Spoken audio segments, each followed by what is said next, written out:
آقا کریم صلی اللہ علیہ وسلم فرماتے ہیں کہ الحسن والحسین سیدہ شباب اہل الجنہ، کہ حسن اور حسین جنتی جوانوں کے کیا ہے؟ سردار ہیں۔ تو ان کی ماں کیا ہے؟ تمام جنتی عورتوں کی کیا ہے؟ سردار ہے۔ اور ان کی نانی کیا ہے؟ ہاں جی، وہ دنیا جہاں کی خواتین کے سردار ہے۔ اور نانا امام الانبیاء ہے۔ کیا ہے؟ نانا امام الانبیاء ہے۔ اس لیے ہر ایک نسبت کا ہم نے خیال رکھنا ہے، صحابہ کا بھی خیال رکھنا ہے، ان کی تعریف اور توصیف کرنی ہے، اور حضرت امام حسین رضی اللہ تعالیٰ عنہ کو بڑھ چڑھ کے ان کو خراج تحسین پیش کرنا ہے، ان کو داد دینی ہے جو انہوں نے حق کے راستے کے اوپر ڈٹ کے جو ہے کلمہ حق رہا اور یزید پلید کے ہاتھ میں بیعت نہیں کی، اور اپنا پورا خاندان جو ہے وہ حضرت امام حسین رضی اللہ تعالیٰ عنہ نے حق کے راستے کے اوپر کٹوا دیا، خون بہا دیا۔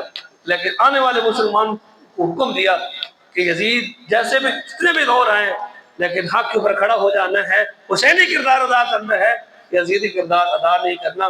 تو صحابہ کرام ہم اہل بیت اطہار رضوان اللہ اجمعین ہوں، تو ان کی نسبت حضور کے ساتھ ہے، تو ہم ہر ایک کو مانتے ہیں، ہر ایک کی تعریف کرتے ہیں، ہر ایک کی توصیف کرتے ہیں، ہر ایک کی جو ہے وہ خراج تحسین پیش کرتے ہیں۔ اس لیے اعلیٰ حضرت امام احمد رضا فاضل بریلوی علیہ الرحمہ نے بات ہی ختم کر دی ہے، فرمایا ان کے ہر نام و نسبت پہ نام درود، ان کے نام ہر نام و نسبت پہ نام درود، ان کے ہر وقت و حالت پہ لاکھوں سلام۔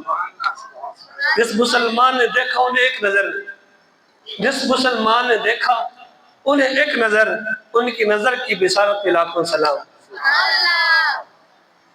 جس نے ایک نظر بھی ان کو دیکھا ہے، صحابہ کرام کو دیکھا ہے، حضرت امام حسین رضوان اللہ علیہ اجمعین کو دیکھا ہے، بلکہ ایک حدیث آتی ہے تو آپ نے فرمایا جو میرے صحابہ کو دیکھے گا، میرے اہل بیت کو دیکھے گا، ایمان کی حالت میں وہ ضرور جنت کا جو ہے وہ راستہ اپنائے گا۔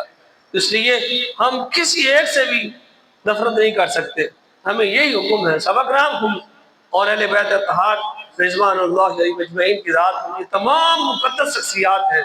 اللہ تعالی ہم سب کو محرم الحرام ادب اور احترام کے ساتھ جو ہے وہ منانے کی توفیق عنایت فرمائے۔